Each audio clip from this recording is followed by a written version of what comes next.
বিধানসভা নির্বাচনের আগে বাঘমুন্ডিতে সংগঠন মজবুত করতে নতুন পদক্ষেপ নিল বিজেপি। ঝালদা বাঘমুন্ডি সড়ক পথে চড়িদা গ্রামের নিকটে আনন্দনগরে বাঘমুন্ডি বিধানসভা নির্বাচনী কার্যালয়ের উদ্বোধন করেন পুরুলিয়ার সাংসদ জ্যোতির্ময় সিং মাহাতো। সঙ্গে ছিলেন জেলা সভাপতি শঙ্কর মাহাতো।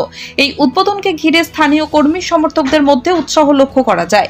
অনুষ্ঠানে উপস্থিত ছিলেন বাঘমুন্ডি বিধানসভার প্রার্থী রহিদাস মাহাতো, প্রাক্তন জেলা সভাপতি বিবেক রাঙা, মণ্ডল সভাপতি অরুণ মাঝি সহ ব্লক ও অঞ্চল নেতৃত্ব। দলীয় সূত্রে জানানো হয়েছে, আসন্ন নির্বাচনের সংগঠনের কাজ আরও গতিশীল করতে এই কার্যালয় গুরুত্বপূর্ণ ভূমিকা নেবে। এখান থেকেই বুথভিত্তিক প্রচার, কর্মী বৈঠক এবং নির্বাচনী কৌশল নির্ধারণ করা হবে।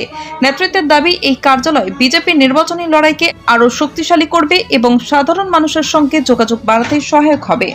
240 বাঘমুন্ডি বিধানসভা নির্বাচনী যে কার্যালয়, সেই নির্বাচনী কার্যালয়ে আজকে শুভ উদ্বোধন করা হবে।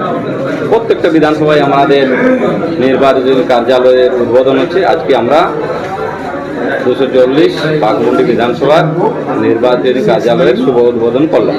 এখান থেকে আমাদের যে নির্বাচনের যে কয়েকটা দিনে প্রচার প্রসার যে আছে, সেটা এখান থেকে আমাদের মনিটরিং হবে।